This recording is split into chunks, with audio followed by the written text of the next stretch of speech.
জুলাই অভিযানে আহত নিহত পরিবারদের নিয়ে আজকে সরকারি একাডেমির সামনে শান্তিপূর্ণ মানব বন্ধন অনুষ্ঠিত হয়েছে। তাদের বিভিন্ন দাবির মধ্যে আছে জুলাই সনদ, জুলাই আমরা এই মানববন্ধন কর্মসূচির সাথে আন্তরিক সংহতি চব্বিশের ঐতিহাসিক জুলাই গণঅভ্যুত্থানে আহত নিহত পরিবারগুলোর প্রতি গভীর শ্রদ্ধা জাতীয় ঐক্যবদ্ধ কমিশন ইতিমধ্যেই জুলাই সনদ বাস্তবায়নের লক্ষ্যে কাজ করছে। রাজনৈতিক দলগুলোর সংযত এবং তৃতীয় পর্যায়ে বিষয়ে ইতিমধ্যে আমরা আশা করছি যে বাকি দিনগুলোর সংলাপে আরো কয়েকটি মূল বিষয়ে ঐকমত্য প্রতিষ্ঠিত হবে এবং জুলাই মাসের মধ্যে জাতীয় আজকে আলোচনায় প্রধানত আমরা তত্ত্বাবধায়ক সরকার ব্যবস্থা বিভিন্ন দিক নিয়ে আলোচনা করেছি। আপনারা জানেন যে সমস্ত রাজনৈতিক দলই এই ব্যাপারে একমত যে নির্বাচনকালীন তত্ত্বাবধায়ক সরকার ব্যবস্থা প্রতিষ্ঠা করতে হবে। যার অর্থ হচ্ছে যে নির্বাচনকালীন তত্ত্বাবধায়ক সরকার ব্যবস্থা প্রতিষ্ঠার জন্য সংবিধানের 123 অনুচ্ছেদ সংশোধন করতে হবে এবং সংশোধিত ভাষ্য হবে যা পঞ্চদশ সংশোধনের মাধ্যমে পরিবর্তিত হয়েছে। যার অর্থ হচ্ছে যে সংসদ বহাল থাকা নির্বাচন করার যে ব্যবস্থাটি ছিল সেটা বাতিল করে ত্রয়োদশ সংশোধনীর মাধ্যমে যে ব্যবস্থা প্রতিষ্ঠিত হয়েছিল আমরা সেখানে ফিরে যাওয়ার ব্যাপারে একমত হয়েছি যে ওই জায়গায় যদি নির্বাচনকালীন তত্ত্বাবধায়ক সরকার প্রতিষ্ঠা করতে হয় যে বিষয়ে আমাদের সকলের একমত আছে সেই জায়গায় আমরা 123 অনুচ্ছেদ সংশোধন করতে হবে।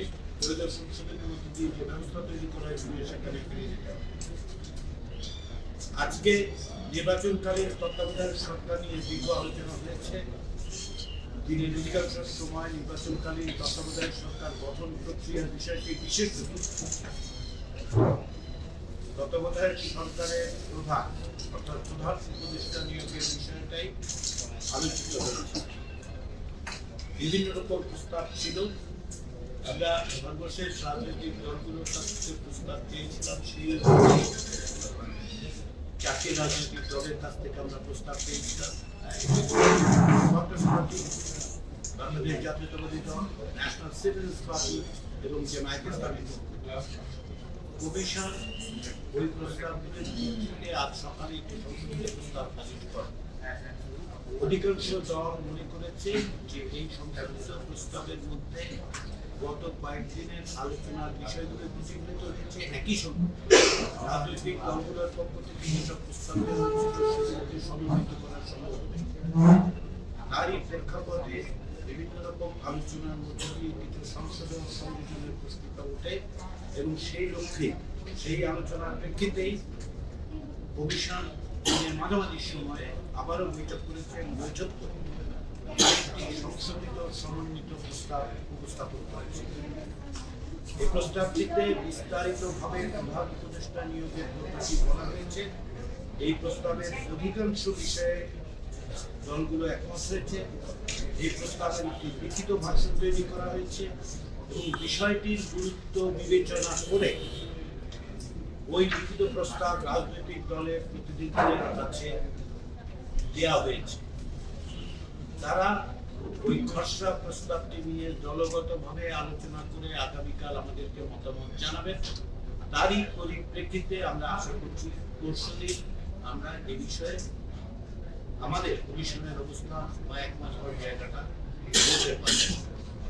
অর্থাৎ একটি লিখিত ভাষ্য তৈরি হয়েছে, অধিকাংশ বিষয়ে একমত প্রতিষ্ঠিত হয়েছে।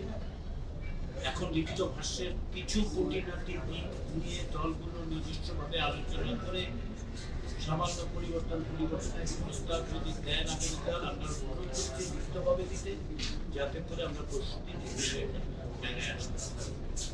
আপনারা সকালের দিকে আমি কমিশনের আরেকটি বিষয়ে বলতে করেছি আপনাদের সেটা হচ্ছে উচ্চকক্ষের বিষয়। উচ্চকক্ষের বিষয়ে একাধিক দিন আলোচনা হয়েছে। উচ্চকক্ষের বিষয়ে যে প্রস্তাব, সে প্রস্তাবে উচ্চকক্ষ প্রতিষ্ঠা নিয়ে কোনো ভিন্নমত নেই। কিভাবে হবে সে বিষয়ে যেহেতু দুটো মত আছে এবং রাজনৈতিক মতামতের প্রেক্ষিতে রাজনৈতিক দল কমিশনের কাছে এই দায়িত্ব অর্পণ করেছে। কমিশন ইতিমধ্যে নিয়ে আলোচনা করেছে, বৈঠক করেছে। আমরা আশা করেছিলাম আজকে অর্থনৈতিক দিন সকালবেলা আমরা এই বিষয়ে আপনাদেরকে জানাতে পারবো। আমরা মনে করছি যে আমাদের আরেকটু সময় লাগবে। আমরা আগামী 2-1 দিনের মধ্যে আবার আলোচনা করে একটা সিদ্ধান্ত দিতে পারবো। ফলে যাতে করে আমরা সকলকে সাথে নিয়ে একটা জায়গায় আসতে চেষ্টা করছি।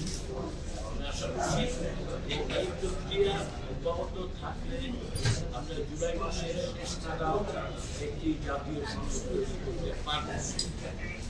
কমিশন এখনো এই বিষয়ে আস্থাশীল। কমিশন এখনো মনে করছে যে এই প্রক্রিয়া অব্যাহত রাখে রাজনৈতিক দলগুলোর সহযোগিতা অব্যাহত থাকবে। এই জন্য আমি বারবার রাজনৈতিক দলগুলোকে ধন্যবাদ জানিয়েছি কমিশনের পক্ষ থেকে এবং আমরা মনে করি আমরা জুলাইয়ের শেষ নাগাদ একটি জাতীয় সেই আস্থা বিশ্বাস সমাধান। আমি আবারও আপনাদের সবাইকে ধন্যবাদ জানাচ্ছি। কমিশনের নতুন যে টেক্সটটা করেছেন আপনাদের